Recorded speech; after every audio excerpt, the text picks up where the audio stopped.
Yeah, folks, this is Robby Berger here from Bob Does Sports and the Brilliantly Dumb Show. Welcome to the Second Win Podcast.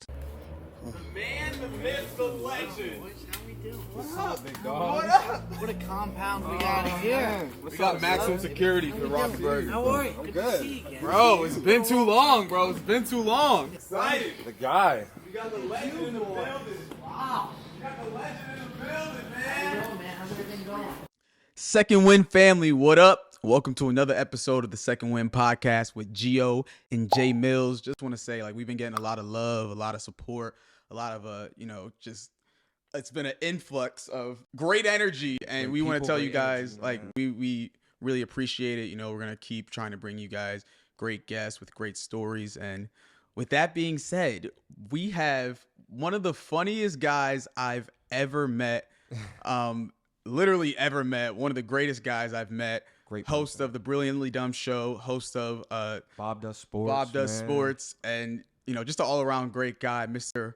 Robby Berger is on the show today, brother. We appreciate you coming on, man. Appreciate you boys having me on. I'll try and keep that good momentum going now for you boys. I'll try and keep it rolling. Appreciate you. It's been so long since I seen you, know. man. Last time I saw you was COVID, and we're in the house. Yeah. Chopping it up, I'm playing cold cuts and FIFA and shit. Yeah. We're in the hot tub chilling, man. How's my man Cold Cuts doing? He's living large. He really is. He's doing same guy. Like, it don't matter if you don't see him for another 10 years. He's always going to be the exact same guy. But, yeah, we were talking even prior. Those times ago, we were hanging out a lot. It was like every day. yeah, as Every much day. shit there was in the world, it was still, we were having the time that we had where we were all It was a together. great time. We were having a ball. A Yeah, we ball. really were. Cold Cuts was getting ready for do Oklahoma drills with Saquon. God, man, that would have been the funniest thing Listen. of all time. Cold Cuts and Saquon are pretty different in terms of body type, but I don't know. Cold Cuts is a competitor, Cold Cuts He's is a big gamer. competitor. The thing I knew, if we ever got that to go down, and we got close, if as much as Saquon would have just buried him,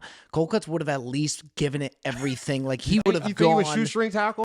That's what we were hoping for. Maybe he You know could what I'm like saying? shoestring him or something, but he would have gone 100% to where he would have at least laid out, but obviously wouldn't have had a shot. It's actually crazy because the first time I met you and Cold Cuts, they tried to hustle me. They were like, yeah, Cold Cuts is really good at FIFA. And I'm just like, well, I'm pretty good. They were like, well, come on, let's play. I remember I beat him, he beat me, and then I'm pretty sure he beat me again. But nah, he's definitely a gamer for sure. Meanwhile, Great One was working all of us. I thought I was going to get him in Madden, hustling all and of us. he was working us all. I'm decent at the game. I'm decent. I keep trying to tell people he's the gaming guy. Yeah. Nah, I got buried by him. I didn't want to bring it up. But Yeah. 2K, No, I 2K did. specialist right there. I did, yeah. And Cuz hyped it up. He's like, Robbie's really good, which I thought it was, and then he came in and he just buried me. I What were you apologize. good at?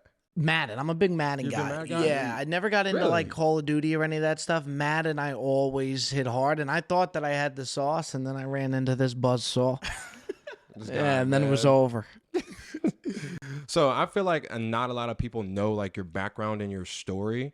Tell us how you were growing up and how it was for you. Yeah, I always loved comedy and stuff like that, and I was always a ball buster, even with my friends and stuff, and always just having fun. And for me in high school, academics, I was not good academically at all growing up, and I think my parents knew at least he's got personality. The academics just was not there for me growing up and whatnot. But I was always having fun. Always smiling and just enjoying myself. And, as time kind of went on, I just kept pumping out content constantly, even through college and whatnot, and documenting. I always, for some reason, I always wanted to have a camera rolling and everything at all times, and to capture everything. And, to be where it is now and being able to do it full time is cool. But it was always something if you asked any of my friends or whatnot, they would all probably tell you that I've said that this is kind of the field that I wanted to be in, even though at the time it wasn't really a thing. But yeah, growing up, I was always having a good time. So you knew you always wanted that camera on you. Yeah, I just always wanted to document. I always wanted everything. Every time me and my friends were fucking around, you're always with your friends, and they always say man, if we had a camera going, or if people we say that all the time. you know what I mean? If you always, I was like, well, fuck it. You know what I mean? Let's have a camera going at all times. Right. You never know what you document. You never know what will go viral, what people will like, and that's so smart. Yeah, and I feel like every group of friends says that, because you always have these times that are just so goddamn funny. You always think to yourself, man, if I was filming that, or if that was documented. Camera. Yeah, and I always loved that shit, No, you know? that's a fact. That's a fact, because we do so much shit and we never document it, and we always damn, if we had a camera. What if we got that? Yeah. No, for sure. So you know you're a Jersey guy, and Yeah. then you moved out here. What brought you to LA? Because I'm from the East Coast. Just Jersey and being from the East Coast, being from Connecticut, and being in LA is two different dynamics. So Yeah. like, what brought you out here? Total different world.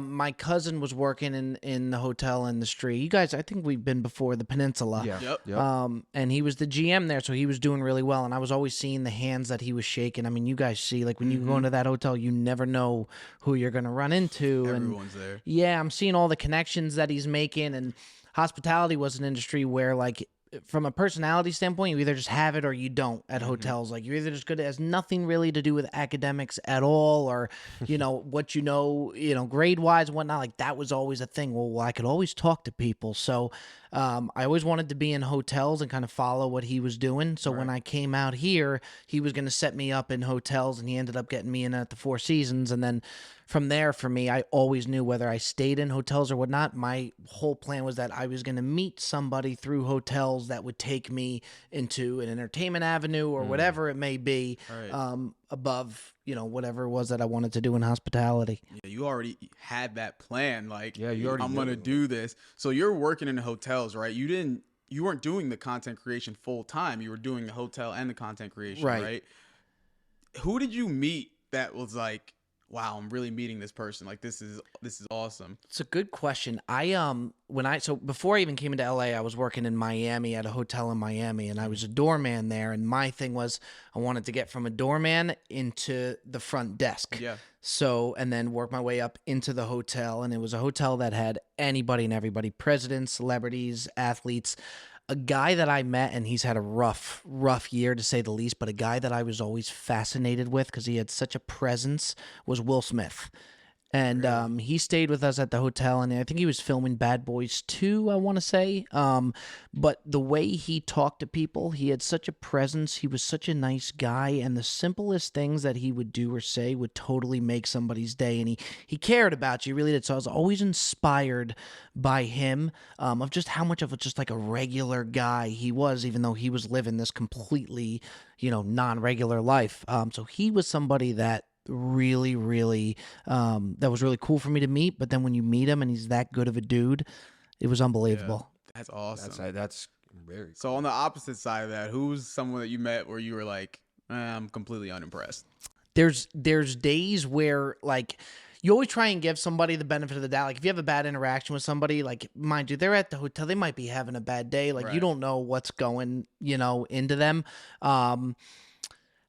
I had a interaction with Cam Newton. That was not to call the guy out. And again, mind you, he might have just been having a bad day. You never know. You never know. So, like, that was one interaction. But a lot of times with the hotel that I've realized, like, you have a lot of the valet guys that have been there for years and years and years. And if and this isn't even for Cam Newton, but like for anybody, like if they say that somebody's not a very nice person, they're usually right because they've had more than one interaction.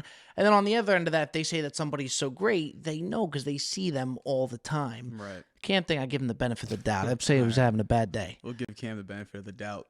So you went viral for heckling like Bubba Watson at Riviera. Yeah. Can you give us a little insight on how that happened and how your life has changed after that viral moment? Yeah, so my buddy, we were out here in LA, and my buddy's like, he was a big golfer at the time, and he's like, you got to come out to Riviera and you got to see the tournament.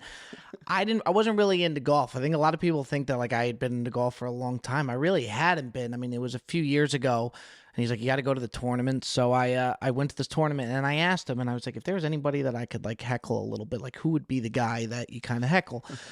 He said, without question, Bubba Watson, like that's your guy. So we went to the tournament, and of course I was a little bit buzzed up, to say the least. So, as guys are coming out, we're giving them like, we call it heckling, but like I was giving them like positive encouragement and like kind of like heckling them in a way outside of Bubba, like I was getting into a little bit.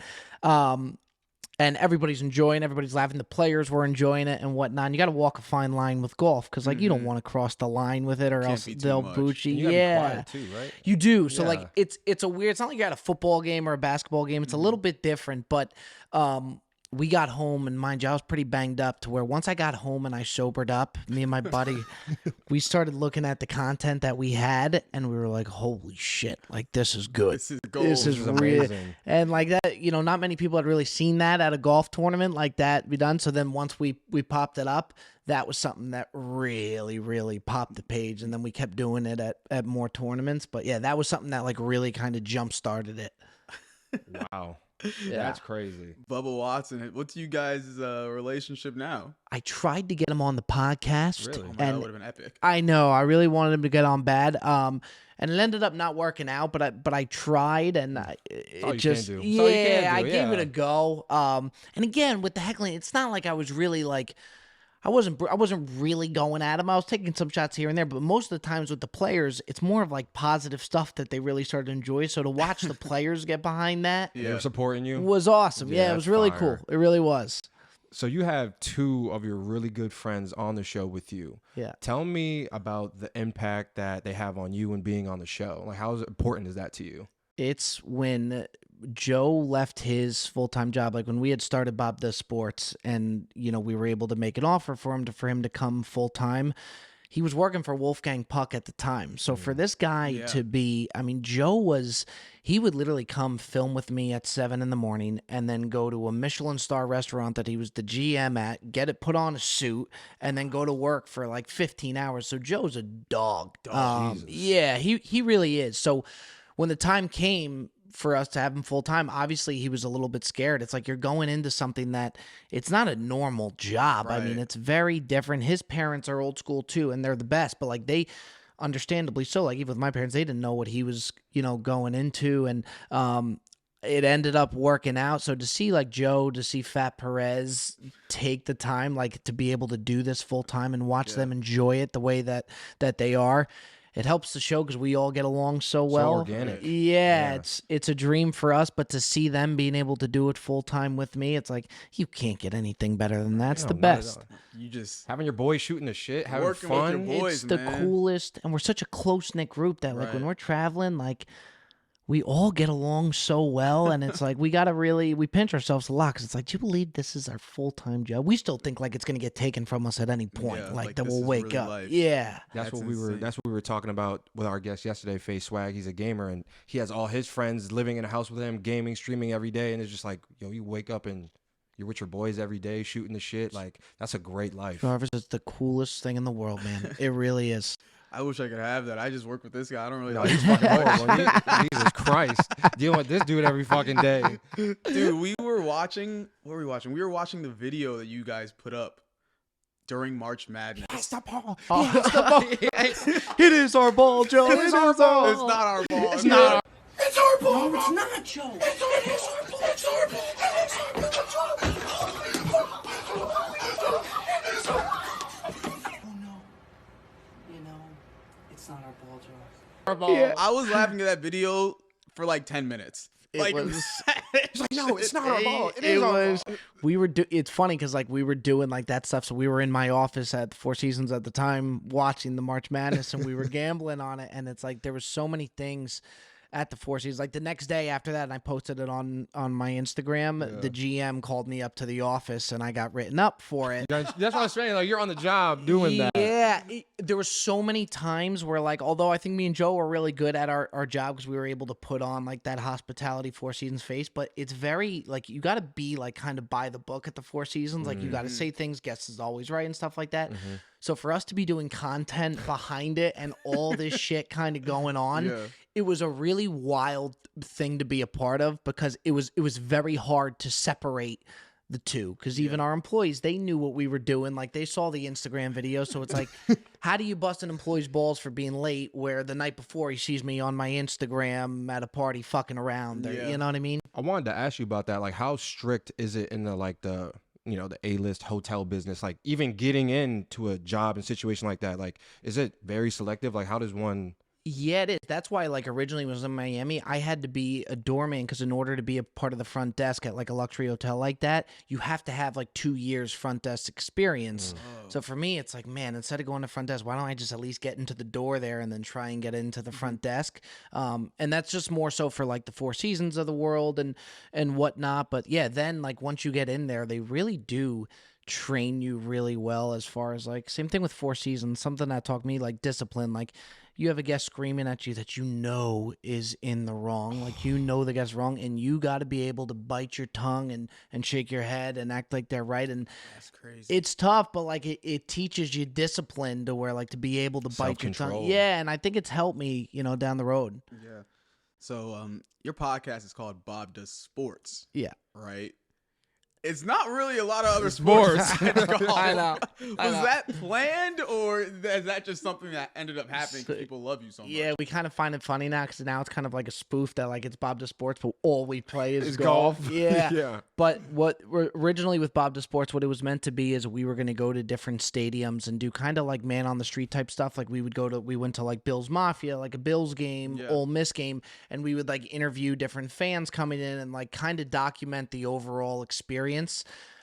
Which was good. The problem was you didn't really have control of what the fans would say, and like we didn't feel in control of the content because you don't know how good the stuff is going to be, the interviews are going to be and whatnot. And it wasn't sustainable because like we couldn't go to a different venue every single week and pump out a video. We tried to do 4 videos a month.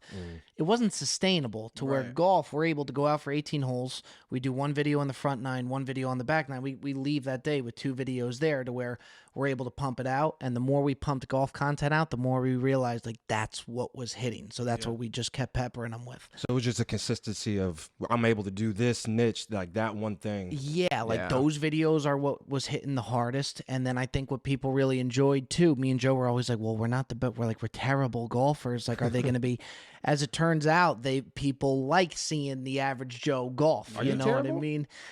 I wouldn't say terrible, Jarvis, but I should be better than I am for how much I do it for a living now. To Right, where right. I just can't figure it out. I am terrible. It's so hard, The attention man. to detail is crazy. It's a brutal game. I tell you what, all my best friends are heavy into golf. Like they have coaches, they go and they play every day. And I just, I'm a basketball guy. Yeah. So I'll rather cross somebody up and take them to the basket than sit. Yeah. It's just so difficult for me. Like I don't have the time. I feel like you have to put in a lot of hours to be like serviceable. Yeah, and one day you think you have it figured out, you go out, you play a good round, you're like, I got it. Like I get it. You come back that next day, disaster. Like you just never know what you're gonna it's vicious, man. No 2 shots are the same. No. How do you get used to playing 18? I played 9 the other day. I felt like I was going to die by the end of the day. I was so tired. It's a long That's a long haul. Yeah. Whereas too, like I'm not a big I'm not a stickler about pace of play and moving fast, but at the same time, you do want to play with guys that somewhat move fast because it takes up your full day. Yep. I mean, by the time you leave to the course, by the time you play and you maybe go out to eat, get back, like it's a full day. Yes. To where you do got to move it, get it moving to some degree, but I've learned to just love it. So you're up early doing that. Yeah. You're not like later in the day, always up early? Sometimes we play later, but to be honest, now I'm so used to it. Like even like with us filming, we have it down pretty well now to where like we know we go out, we do our intro, we knock it out. The camera guys know where to go and how to keep it flowing to where we're able to kind of get it cranking now. That's cool. That's dope. So early on in your content creator career, you were compared to Bob Menery a lot, but I also think there's so many different, like you guys are very different, right? Yeah. Like you're in your own space. Like how important is it to have your own niche being a content creator? Because a lot of people are the same, but you guys are all different.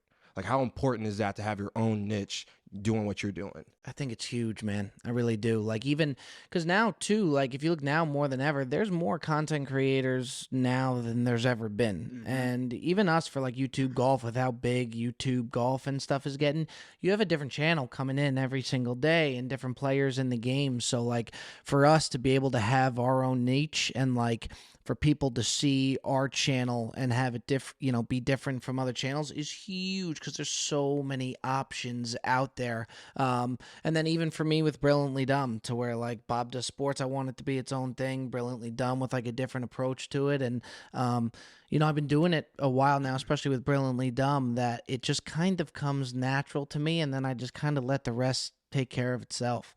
But I think it's the best because like you're not faking. It's just you. Yeah, that's like just you, it's just bro. you. I Like, know. you don't have to put it on a front or facade. Like this is me every day. That's how you are Right. every day. And people like say, "Is that his real voice? Like, does he actually I sound get like that that?" all the time. Yeah. Yeah, bro. Like That's he like- really Yeah. does sound like that. Like I was literally with him every day during COVID. Yeah. This guy sounds like that's how he is. Like, It's amazing too, because like for us, that's why like we realize like that's why it doesn't feel like work, because it's just like we're just being us. Like there's no, and even you know people see on the camera of Bob Does Sports. When we all go back to the Airbnb, it's the same shit. I mean, it's not like it's not us on the golf course, but it's the same banter. It's the same cuts is always going to be cuts. Perez is always going to be like nothing changes. You know? Right. That's the best. Yeah, it is. Literally, the cameras are just off. This is how we are just all the time This- now. Yeah. all the time, all the That's- time. That's hilarious. So I need to know your range of emotions during the Masters.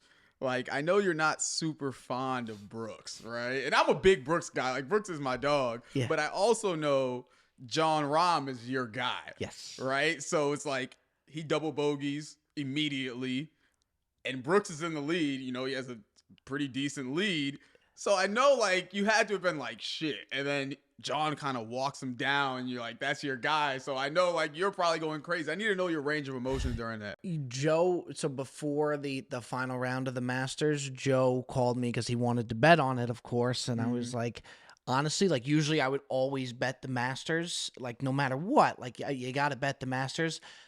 I wanted Jon Rahm to win so bad that I said to him, Joe, it doesn't matter what money I put on it. Right. I already have enough invested into Jon Rahm winning this round that I don't even need to bet it. So watching that all take place and watching that all go down, it was wild, and I couldn't be happier to see Rahm pull that out. I didn't need any juice on it because to me there was enough juice. There's already enough. You know what I mean? Like if you Right. guys are watching Saquon, you don't need to bet on the Giants. Like you got enough juice on it to Right. where like you know what I mean. Yeah. You don't need to bet it. Yeah, no, you're right. You're Do you right. bet? How often do you bet on golf? A lot. A lot. Yeah, I love it. With that being said, I do need the juice there. Right. Yeah, no, I do. I bet on it. It makes it so fun. Like when we're all together, when our friends are all together, like watching a golf. Golf has turned into one of my favorite things to bet on. Me too. I haven't been betting, but I've been watching golf so much more. So much fun, man. I have a blast. I think NFL, of course, is the number one. You can't beat NFL. It's the number one. Golf to me has slowly crept its way into number two. You just learn to appreciate like how laser focused these guys got to be, because one putt is the difference between par and bogey. It's like, amazing. and it's only a couple of like inches. Like it's Also, too, like you think about like with the live crowds and stuff, like with how much pressure is on them and on each shot, to where like we did a thing for Golf Channel's our first time ever doing TV, and it was awesome. And they had this par 3 that we were playing and we were hosting, and there's all these fans around us and whatnot, and they did like a celebrity shot. So the players are the ones actually playing, but they were gonna have us do a celebrity shot to come in. So I go to do mine, and I'm standing over the ball, and everybody's chanting my name, and there's people That's so all fire. across. And I'm standing over the ball, and I said, "There's no way I hit a good shot. That's Like, crazy. there's no way I'm gonna hit a good shot right now." Just so nerve wracking. I sent the ball into the stands, and to watch all these people just clear and just scatter to avoid the ball hitting them, it was one of the most frightening things I've ever been a You part of. realize, like, damn, these guys have to do this every hole, every shot, every time. It's absolutely insane. So like, yeah, it makes you appreciate what they're able to do. It's insane. yeah, with millions on the line. Yeah. But with that being said, when you said you bet on it, someone who analyzes golf a lot, like the top golfers, like how do you know who to bet on, who not to bet on? Because everyone is so elite. Like it's not like basketball. You may this guy, this matchup. I like this guy. Like golf, I feel like anyone can have a day. Nobody ever knows. You know, you really don't. And like the good thing with the golf is there's so many players in the field that the odds you get, like you could put $100 on Jon Rahm, who's the top guy in the game before the Masters, and you win $850 because there's so many games. So the odds are the best. But the house always wins. The house always wins. Every single time. Even NFL. Like, I think there's some people that have an idea what would be better. Those guys know better than anybody that put out the spreads what it's going to be. Right. House always wins. Yeah, there's really. I'm just no so beating so Vegas. stupid. I just bet on Tiger every time because I like Tiger. Yeah, Maybe it's because he's Back in black the and I day. support him. Maybe it's because he's black. I don't know. I always bet on Tiger. You never gonna like Joe. Joe will always say, "Oh, I'm up big last week." I was like, "Ah, yeah. What did you do the week before that?" Right. You know right. what I mean? It's always gonna catch. You're always gonna Right. lose. So how does it feel being like a national icon in like the golf world? Like I was golfing with him the other day and we're out there getting 9 holes in it and someone brings your name up. I'm like, holy shit. Like I'm all the way in Connecticut. You're on LA. Like you're Yeah. just a national figure like in the golf world and like what you do and the content that you create. Like how does that feel?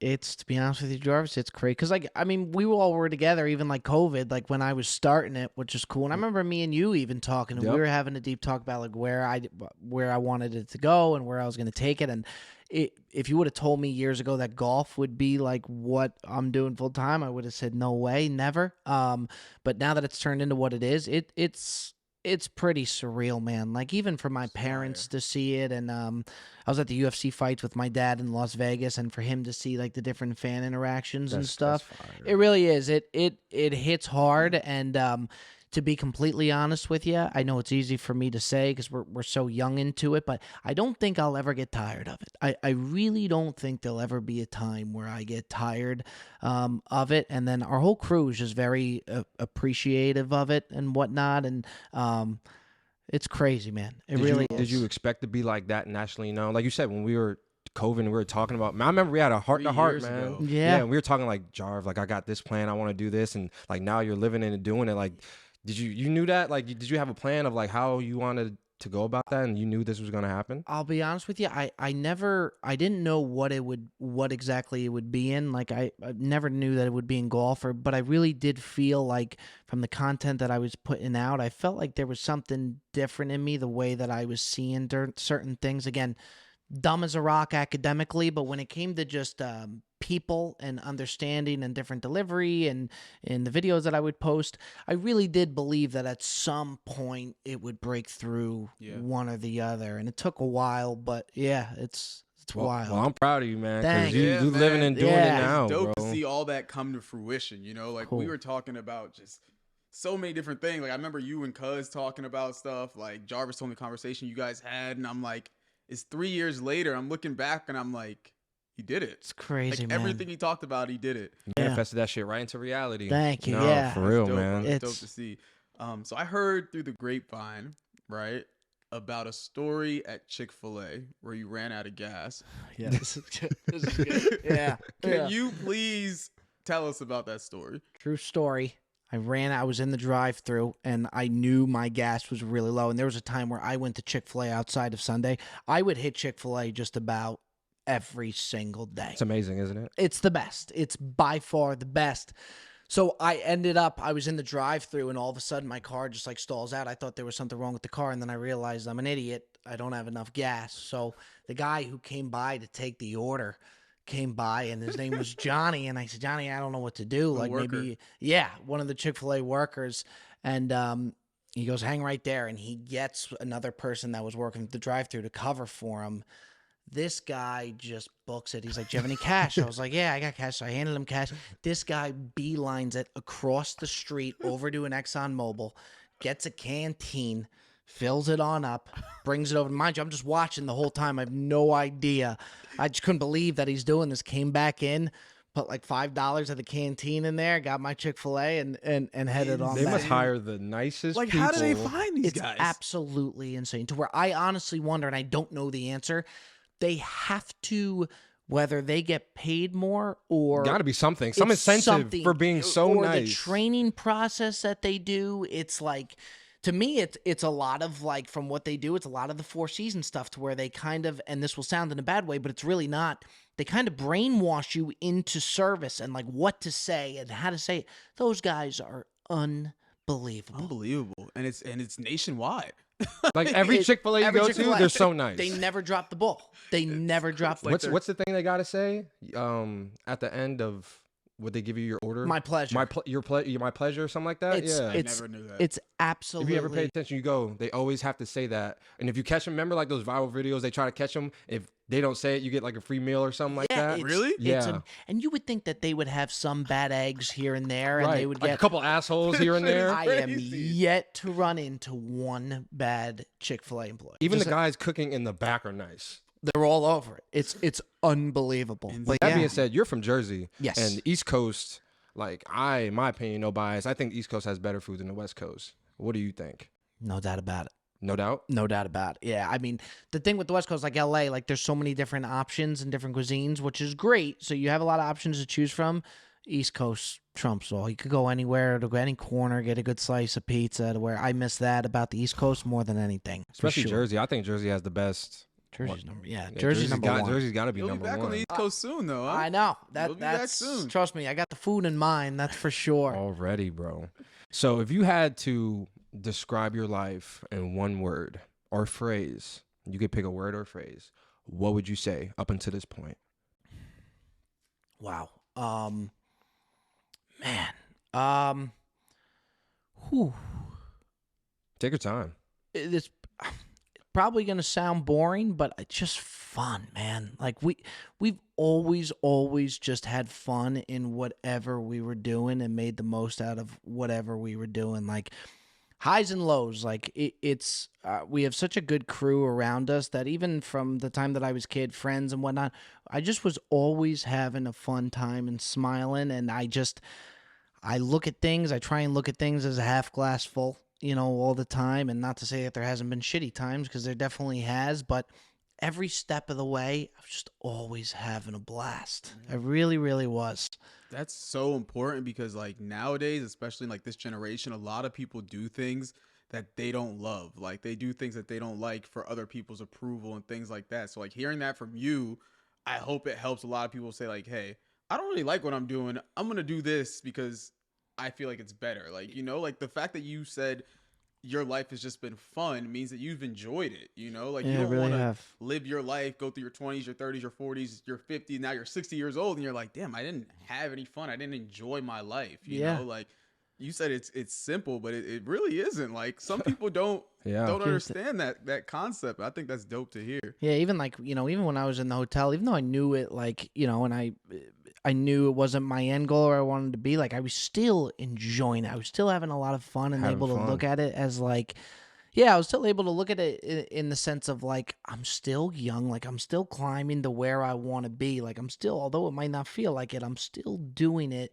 the right way and it's going to happen. And I always, again, I just always looked at things from half glass full. And again, not to say that there hasn't been shitty times, because there've been some rough times to say the least, but yeah, I always feel like it was always going to work out. And that's why I wanted to ask you when you were talking about having fun. And like I said, going back to when we were talking, COVID during that time and process, like was there ever a time where you just like, you were shaky, didn't know if this was going to work out? Like you're having fun, but you're just like, fuck, like I don't know. Yeah, so the company before I went to doing things media and started Bob Does Sports, when I first left the hotel, we had been putting out video after video after video that just wasn't hitting. And we were traveling, we were doing this man on the street stuff, and you have you're doing all of this stuff that you're hoping is going to work out. And then you're thinking to myself, like, there was times where I thought about like, holy shit, like I might have to go back to the hotel. And like, I can't, like once you get the taste of what you want to do, it's like fight or flight mode to where like I was like, I cannot go back to the hotel. And not even that I disliked the hotel, but I had already gotten a taste of where I wanted to be. So that time definitely was very, very nerve-wracking. Yeah, for sure. But you're having fun now. Having a ball. Having fun Having now. an absolute ball. That's all that Jarvis. matters. I really am, man. So this is a staple question that we always ask, and this is our closing question. This show is called The Second Wind, right? So when people watch this show, we want them to take away something from our guests. Like I never want anyone to watch this and be like, I didn't get anything from that, right? So what advice can you give to someone that wants to be a content creator, or, so just normal advice for someone in everyday life that maybe doesn't want to be a content creator, like something that's always stayed with you? Yeah, the biggest thing for me, my dad always said it to me, and I think it's so true, is he always said, never get too high, never get too low. when the good times are going good, enjoy it and embrace it, but just know that at any moment it can come back to those bad times. When the bad times hit, soak it in, understand why it's a bad time, and then when you get back to the good times, you can appreciate the shitty times that you're having. And for me, something that I see now, like with a lot of people putting out content, is so many people start putting something out and then they're not getting the results that they like, and then they're done. I mean, like, it's podcast after podcast that I see. Keep firing. I mean, even for us, we had been doing Brilliantly Dumb Show for years and years before it really got any traction. So stay consistent, never get too high, never get too low. The cream rises to the top, baby. And that's scary, man. You know, you posting all that content, not getting the, you know, it's not hitting how you want. And I feel like it's easy to quit in those situations. For sure. Yeah, I see. It's like a new, you know, we always talk about, like, there's all these new podcasts that come out, and we watch a lot of them, and like, we just know that sometimes it's just like so many things stop and start, and mind you, other things get in the way for sure, no doubt about it, but like, just keep firing it out, content after content after content, and eventually it'll pop.